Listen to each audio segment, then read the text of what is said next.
bida-bida, nasa kapitbahay tayo at i-flex natin kasi may kauntian dito, guys. May kainan na naman, so i-flex na natin ang mga handa.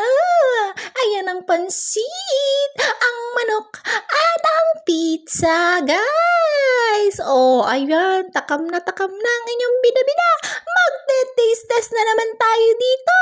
At ayan, sinimulan na ang pagkain.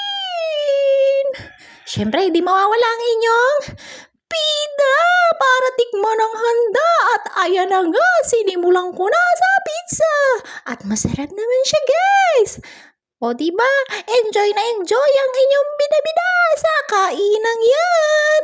Kahit may nararamdaman, tuloy ang kain ng inyong bida. O diba, saan ka pa? At syempre, hindi mawawala ang Sharon. Sharon, nagdala na naman ako ng pagkain. Thank you for watching.